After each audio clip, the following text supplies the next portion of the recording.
Bonjour à tous, Besorot Tovot, Yeshuot Benichamot. Alors je ne suis pas à la Yonigog, synagogue Bet Rivka à Natania, parce que je suis maintenant à Paris pendant quelques jours. Et donc je vais faire le cours en enregistrement tout seul.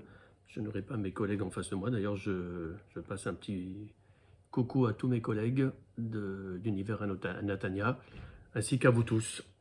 Voilà. Nagid et Tachiour, les Nishmat à Ben Sheli, Nathan Avram Fitoussi Ben Yosef Verina, que sa mémoire soit bénie, en cette veille de fête de Hanouka. Alors, la paracha de la semaine, c'est Vayeshev. On continue donc dans l'histoire de Yaakov. On va parler beaucoup de son fils Yosef. C'est la continuité de Yaakov, Yosef. Hein. De la même manière que Yitzhak, qui ressemblait beaucoup à Abraham. Yosef, c'est vraiment la continuité de son père Yaakov. C'est pour ça que c'est marqué que Yosef, il aimait beaucoup, que Yaakov aimait beaucoup Yosef. Et donc voilà, ça va commencer l'histoire de Yosef, qui effectivement, cette continuité-là, comme on a dit, de notre père, à nous tous, Yaakov, Israël. Alors c'est marqué Vayeshev Yaakov. Et Yaakov, donc, c'est à séjourner. Mais c'est dans le sens où Vayeshev, il s'est reposé. Et en fait, la Torah vient nous dire, attention, un tzaddik, un juif, n'a pas le droit de se reposer. Pourquoi? Parce qu'à peine c'est marqué Vayeshev Yaakov, qu'il va y avoir cette fameuse épreuve que Yaakov va recevoir de plein fouet, à savoir la perte de son fils Yosef. Alors bien sûr qu'il va le retrouver après, grâce à Dieu, plus de 20 ans après. Mais bon, entre-temps, on lui annonce que son fils a été tué, etc. Même si en fait il a été vendu. Et voilà, ça a été la perte de son fils bien-aimé. Donc c'est très compliqué évidemment d'accepter. Et c'est juste après ces mots-là où la Torah nous dit Vayeshev Yaakov. Yaakov a pris toutes ces épreuves assez incroyables qu'il a eues, puisque effectivement il a dû quitter la maison familiale, la maison des parents. Il a dû vivre pendant plus de 20 ans avec Lavan, le plus grand des menteurs.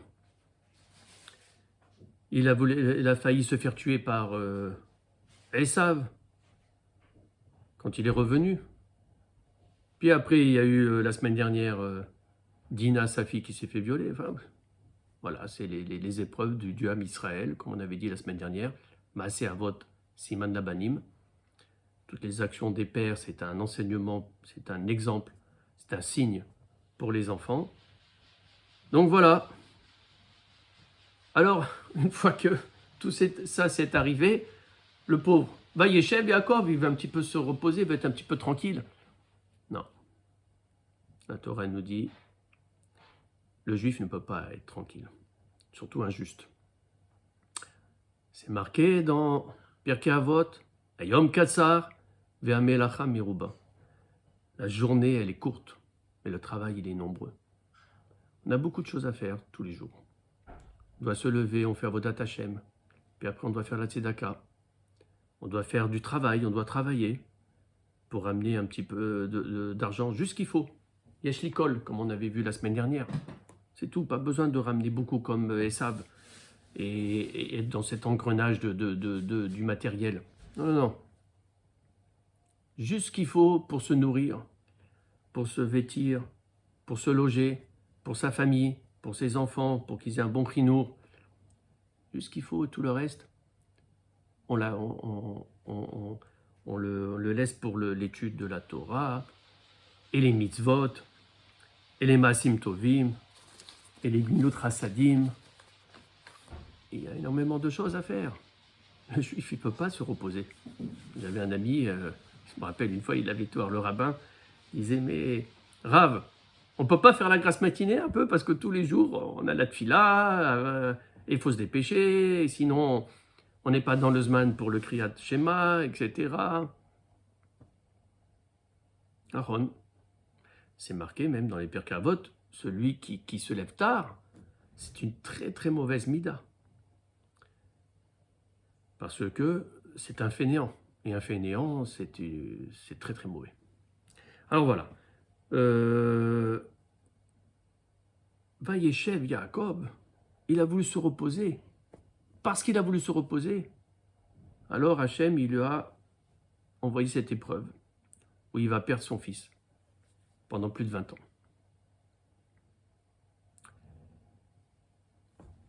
C'est marqué Ele Toldot Yaakov. Voici la descendance de Yaakov.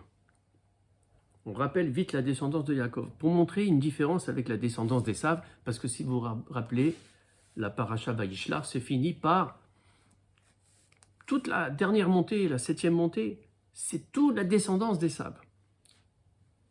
On ne comprend pas pourquoi la Torah, elle reste longtemps sur ça. Presque 2 pages, 1 page et demie, sur toute la descendance d'Esav. Bon, c'est vrai qu'Esav, c'est un juif, il ne faut pas oublier. C'est un juif perdu. Il y a quand même certains de sa descendance qui, Baruch Hashem, sont devenus des gdolim. Rabbi Meir Baranes, il vient d'Esav. Onkulos, qui est le traducteur de la Torah, il vient aussi d'Esav. Donc on a eu quand même des pères là qui sont venus d'Esav. Esav, c'est un juif perdu. On aurait dû effectivement être un peu plus attentionné pour essayer de le garder, mais il avait trop le mauvais penchant qui était trop fort avec lui. Alors, la Torah, elle énumère tous les descendants d'Esav. C'est très long. C'était la fin de la paracha de la semaine dernière. Pour nous montrer que Esav était parti vraiment du mauvais côté. La descendance, on voit qu'il y a énormément de mamzerim. Parce qu'il y avait des unions complètement interdites. Il y en avait un qui se mariait avec sa mère, enfin qui cohabitait avec sa mère, l'autre qui cohabitait avec sa sœur, etc. Que des unions interdites qui fait qu'il y a eu, on a la preuve qu'il y a eu beaucoup de mamzerim. Là, la Torah, dans cette paracha, elle nous dit « Ve'ele toldot Yaakov », regardez la différence. Yaakov, on est vraiment dans la kedusha, dans la pureté, on est vraiment dans une descendance pure. On a un raffinement. Ça a commencé par Abraham, mais Abraham, il s'est circoncis qu'à 99 ans. Et puis, son père et sa mère étaient des idolâtres. Et en plus, on sait qu'Abraham, il a été conçu, sa mère était Nida. Donc, vous voyez, il y a beaucoup de tâches. Malgré tout, voilà, il a fait un travail énorme. Après vient Yitzhak. Yitzhak, lui, au moins, il a été circoncis le 8e jour, comme la Torah le demande. Mais voilà, son père, c'est pas encore un grand sadique, puisque son père n'avait pas été circoncis au 8e jour. Donc il a eu cette tâche d'avoir Esav. Mais il y a eu Yaakov, il y a eu le bon. Et Yaakov, en revanche, lui, il peut dire qu'il vient d'un père sadique, Chacham, qui a été circoncis le 8e jour. Donc il est d'une lignée pure, ça y est. Donc lui, la descendance de Yaakov, elle est toute pure. Les Shvatim, ils sont tous purs. Et les Toldot Yaakov, c'est ce que vient nous dire la Torah. Et après, on va parler de Yosef. Comment il va devenir Yosef Hatzadik. Et tout d'abord, ses fameux rêves. On sait bien que ce qui caractérise Yosef, c'était cette rochma qu'il avait, ce kécher qu'il avait avec Hachem, qui lui permettait de faire des rêves qui étaient prémonitoires. Alors, on ne va pas parler des rêves, mais le fait qu'il a eu des rêves, qui après se sont effectivement confirmés, on voit que Yaakov, lui, il avait compris. Que c'est marqué à la fin de la première montée, Ve'aviv, Shamar et Tadavar. Les frères, eux, ils sont devenus très jaloux.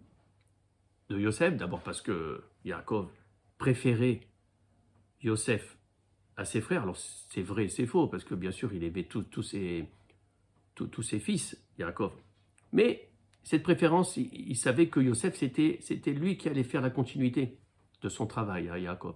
C'est pour ça qu'il avait une petite préférence. Malgré tout, les frères ont été très jaloux pour ça. Mais c'est une jalousie, attention, de Kedusha. Hein. On est qu'avec des Gdoshim. Hein. Les 12 tribus sont très très fort niveau. Et donc voilà que Yosef, il fait des rêves. Mais surtout, il y a quand même un passage où on ne comprend pas, parce que Yosef, c'est quand même quelqu'un qui va devenir Yosef Hatzadik. Comment il peut raconter à son père que ses frères, ils font des choses qui ne sont pas très bien, etc.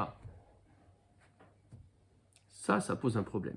D'autant plus que il s'avère que non, les frères n'ont pas du tout fauté, et ils ont respecté la Torah. Encore une fois, on est encore dans des Gdolim. Hein.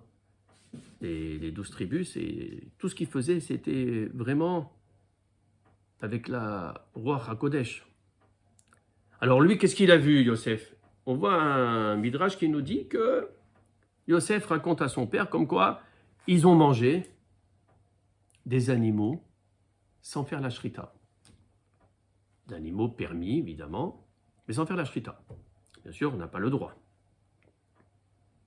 Il a rapporté ça à son père. Il se trouve que le midrash, il nous confirme que non. Bien sûr que les frères de Yosef n'ont pas mangé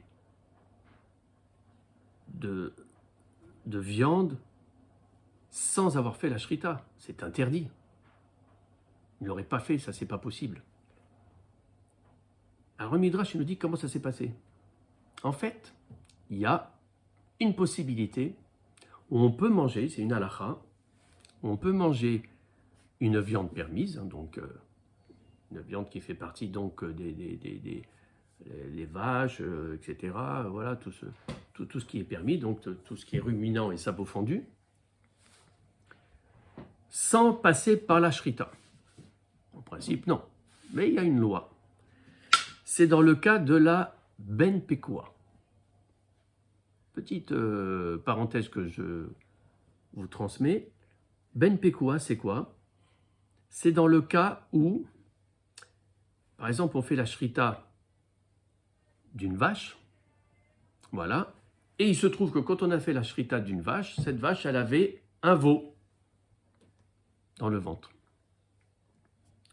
Et alors là, deux solutions. Soit le veau, il est vivant, soit il est mort. Quand on a fait la shrita. Hein.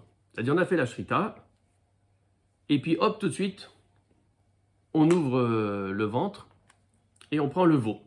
Soit le veau, il est mort, et à ce moment-là, ce veau-là qui est mort, on peut le manger sans faire la shrita.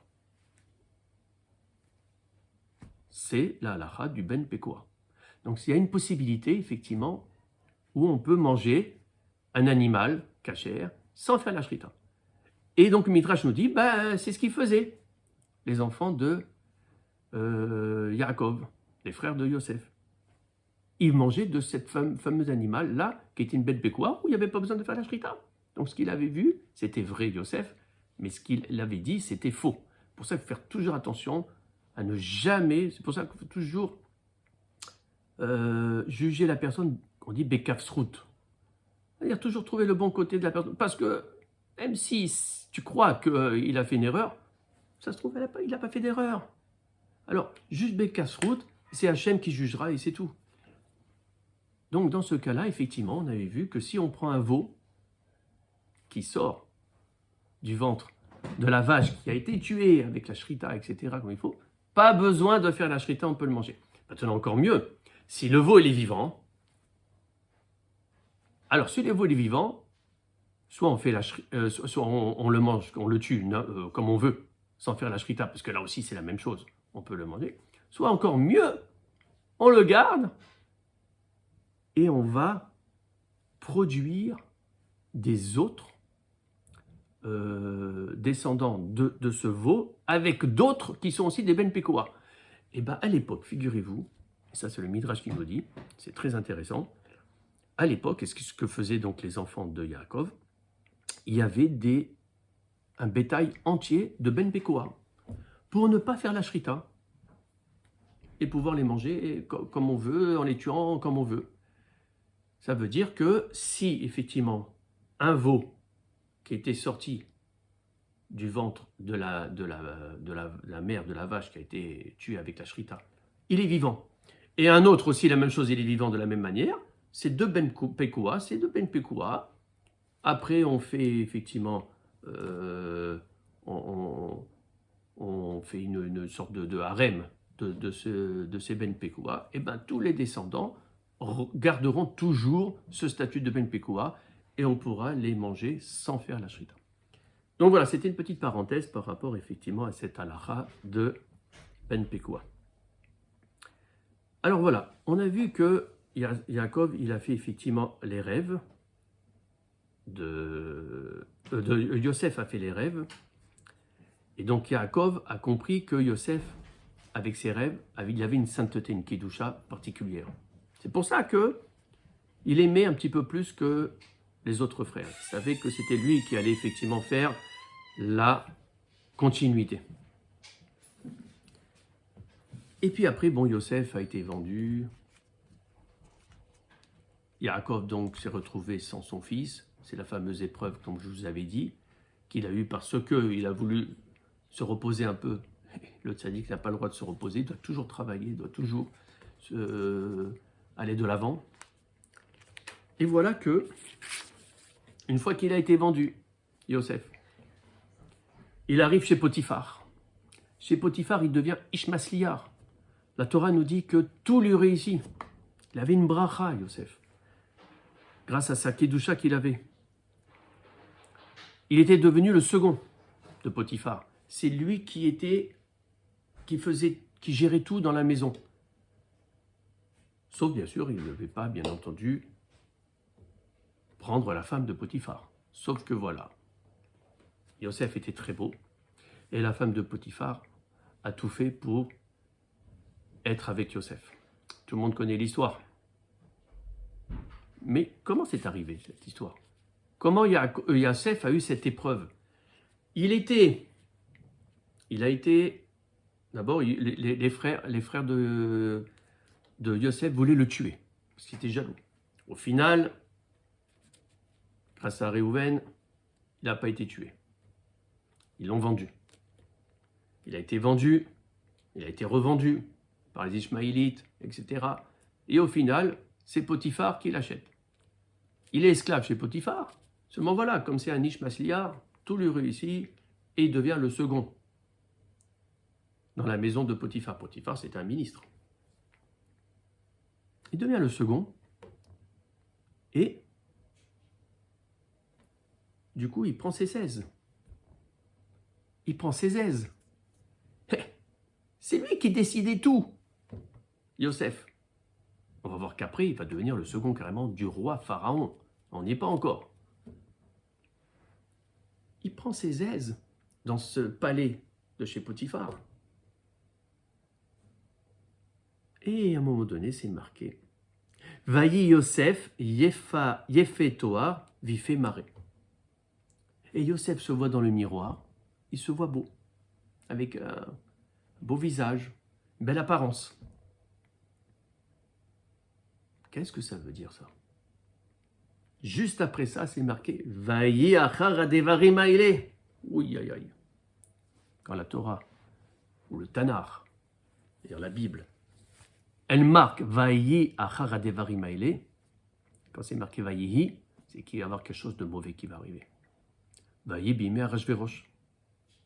La Megillah d'Esther, elle commence par Vayi Bimei Arashverosh. Vayihi. Et ce fut pendant les jours de Arashverosh.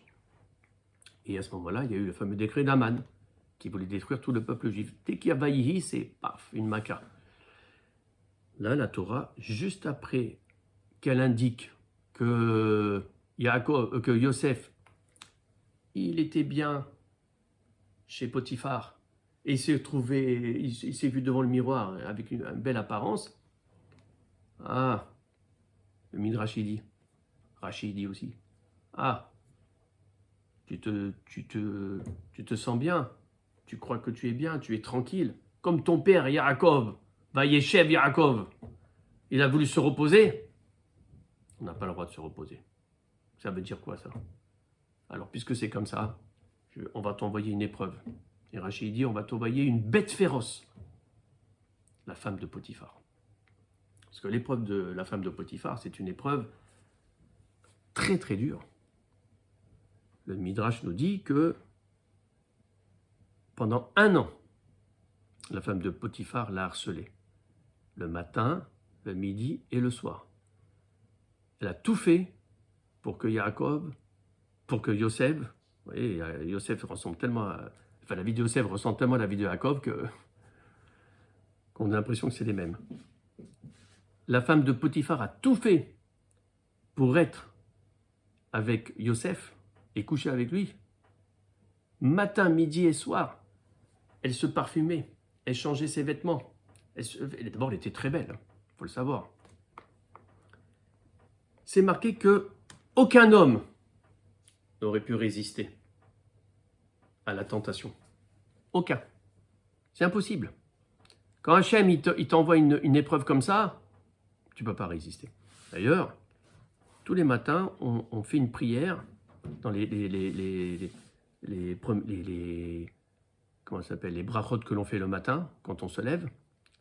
On demande à Hachem justement de nous préserver de tout ça, de ces épreuves-là. Parce que s'il nous envoie une épreuve comme ça, Hachem, on ne peut pas la surmonter, à moins qu'on soit Yosef Hatzadik, mais c'est un peu compliqué.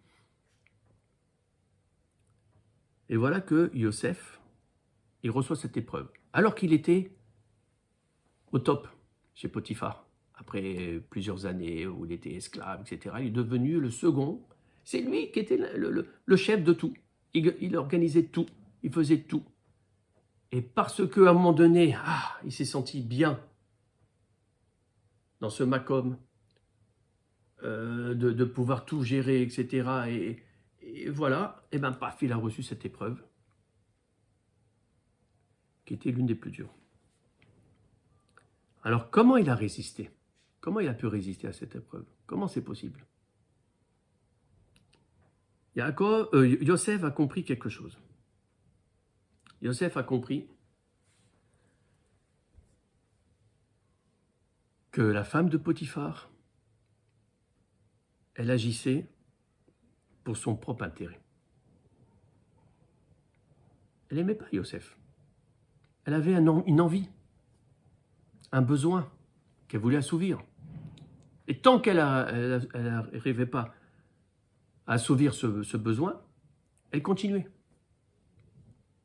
Comment il a compris? C'est marqué qu'à un moment donné, il allait lâcher. Il allait lâcher. Il allait vraiment subir cette tentation.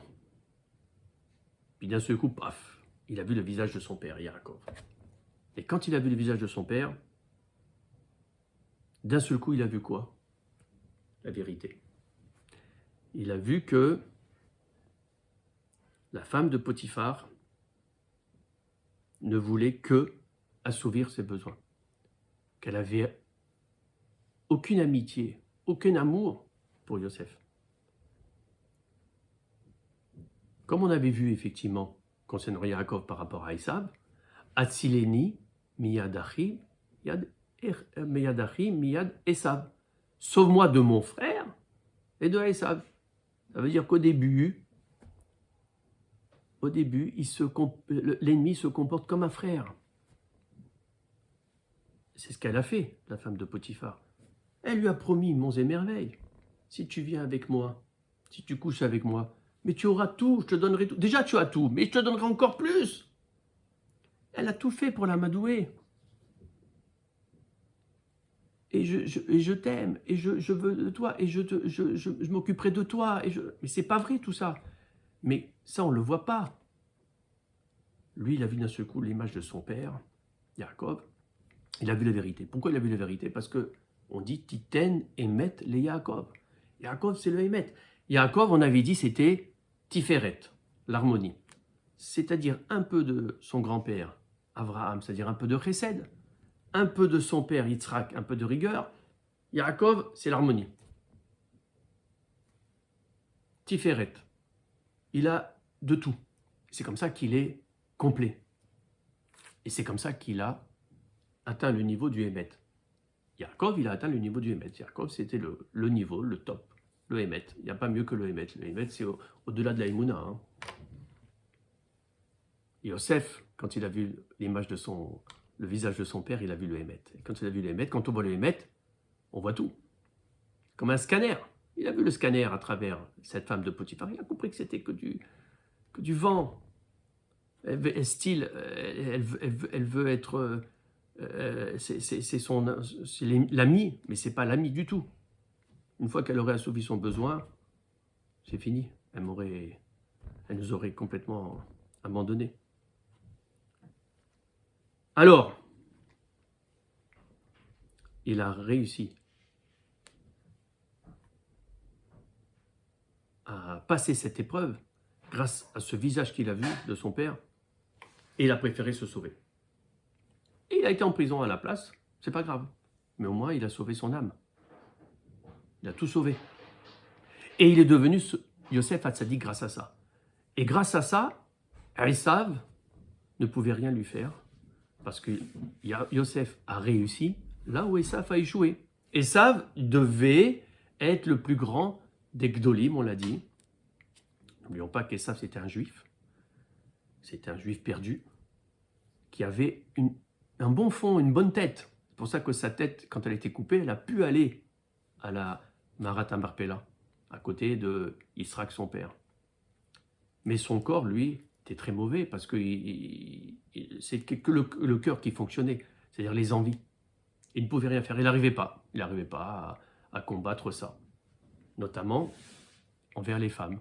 Yosef, lui, comme il a réussi, donc il est devenu supérieur spirituellement par rapport à Esav. C'est pour ça qu'Esav ne pouvait rien faire contre Yosef. Et donc Yosef a eu ce titre de Yosef Hatzadik. Alors là, je vais vous donner un petit chidouche, très très beau, que l'on a dans Maseret Sanhedrin, dans le traité Sanhedrin, où on parle effectivement de ce titre qu'a eu Yosef. Yosef Hatzadik. On l'appelle Yosef Hatzadik parce qu'il a réussi cette épreuve que lui a imposée Hachem, à savoir de ne pas subir à la tentation de la femme de Potiphar. Il a réussi, il est devenu Yosef Hatzadik. Mais voilà, la Gemara, dans Maseret Sanhedrin, nous dit qu'il y a deux autres personnages illustres dans le Tanakh, dans la Bible, qui ont aussi réussi une épreuve similaire, qui ont effectivement évité la tentation. Et même ils disent qu'ils sont supérieurs à Yosef. Le premier personnage, il s'agit de Boaz. Alors Boaz, c'est dans la Megillah de Ruth. Boaz, c'est celui qui effectivement a racheté, on va dire, entre guillemets, les droits d'épouser Ruth, et qu'il a épousé Ruth, et grâce à ça, ils ont eu, comme descendance, David Améler. Ils ont eu Oved, qui après, effectivement, qui était le père d'Ishaï, et Ishaï qui était le père de David Améler. Ils ont eu ce srout d'être les descendants de David Améler. Alors, maintenant, en quoi Boaz, il a eu la même épreuve que Yosef, et il a réussi comme Yosef, et en quoi il est meilleur que Yosef? Le Midrash nous raconte que Yosef, on a dit c'est une épreuve très dure, que personne ne peut réussir à avoir. Mais voilà.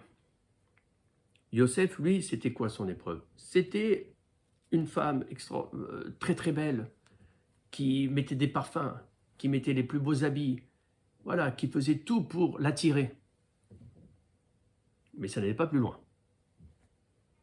Boaz, en revanche, c'est marqué que Boaz, quand il est venu, quand il a eu un bon repas, il a bien bu, etc., il a été s'asseoir.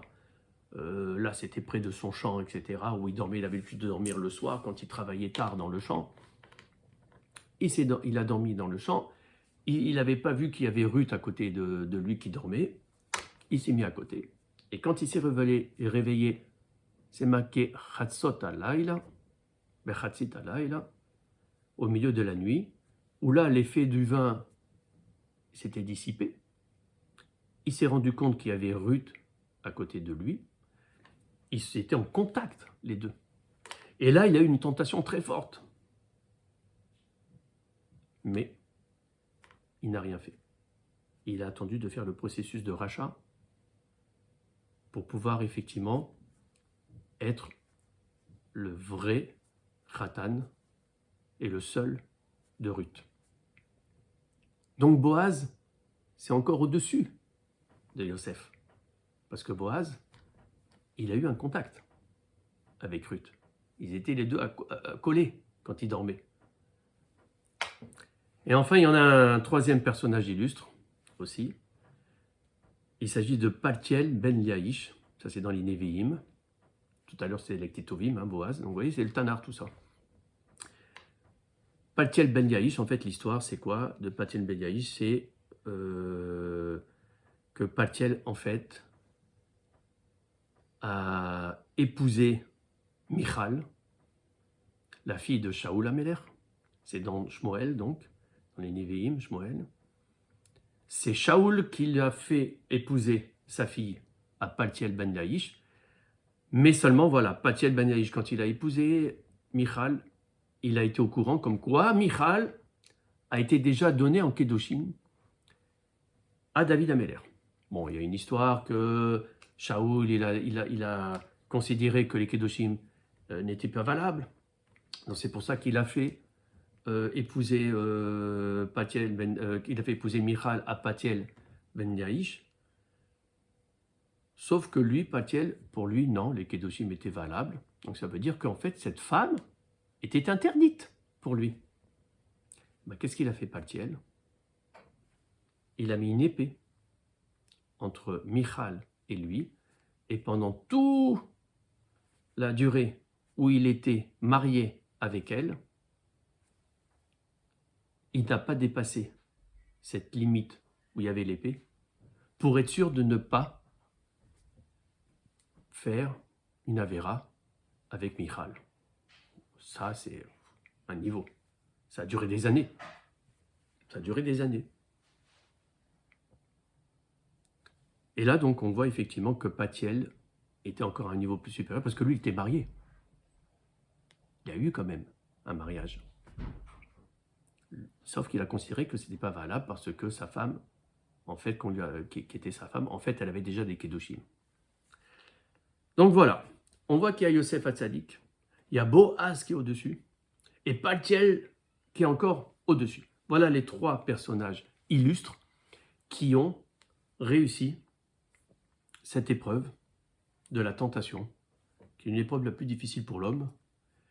Et effectivement, nous, on essaye, quand on fait des prières, toujours on essaye toujours on commence par Magen Avraham, le premier bracha que l'on fait quand on fait l'Amida, c'est Magen Avraham. On demande une protection. Avant de dire, voilà, guéris-moi, etc. Non, d'abord protège-moi, pour pas que je sois malade, pour pas que j'ai cette épreuve, pour pas que je sois un bet mishpat, pour pas que etc. Donc, c'est ce que l'on fait tous les matins. Qu'Hachem ne nous mette pas dans cette situation, parce que si on nous met dans cette situation, on n'est pas des Yosef Hatzadik, on n'est pas des Boaz, on n'est pas des Paltiel ben Yaïch. Donc c'est pour ça que nous, on est obligé de faire. Mais voilà, si un jour ça arrive, quoi que ce soit, tac, comme Yosef, il a vu le visage de son père Yaakov, Titen et Met Yaakov, il a vu la vérité. Nous aussi, à ce moment-là, si ça nous arrive, hop, il faut vite qu'on revoie l'image de Yosef Hatzadik, de Boaz et de Paltiel. Et là, on essaye de se reprendre et de ne pas être tenté. Voilà, vous voyez qu'on a vu effectivement pas mal de choses. Alors, il faut savoir qu'effectivement, tout le problème, c'est que c'est marqué Atzile Nina Miyad Achi Miyad Esav. Sauve-moi de mon frère de Esav.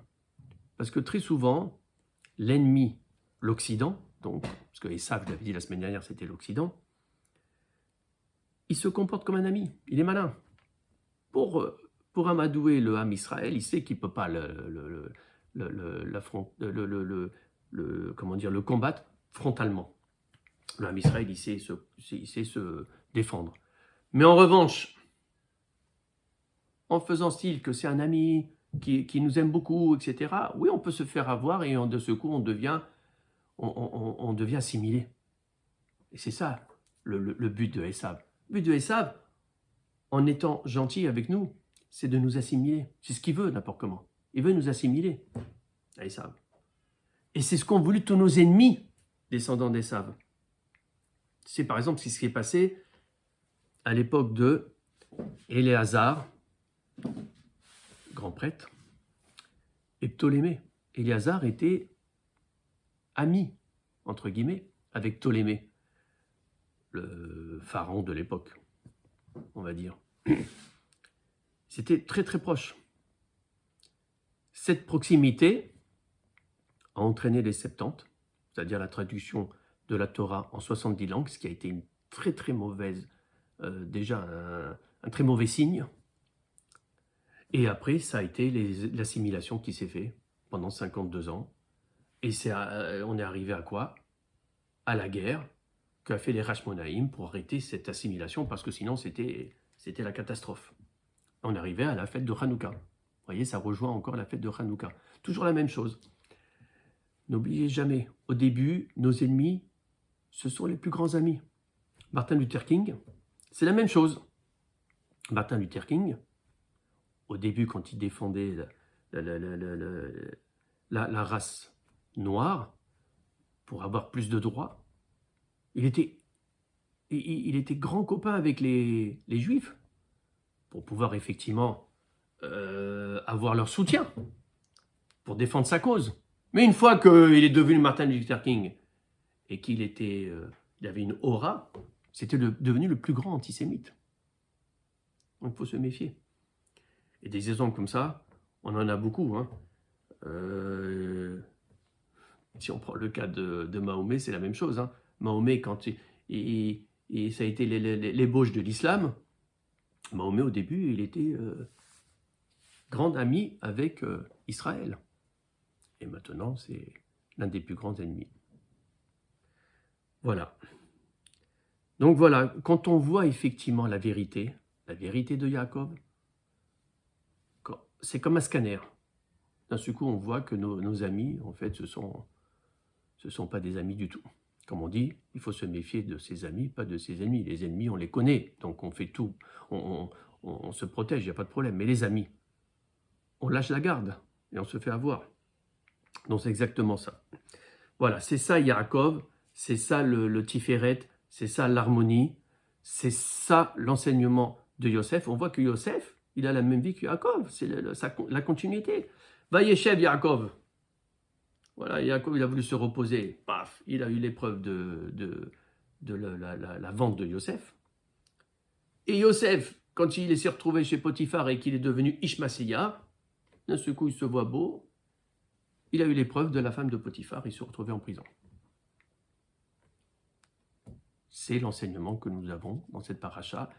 Nous, le juif, on ne peut pas se reposer.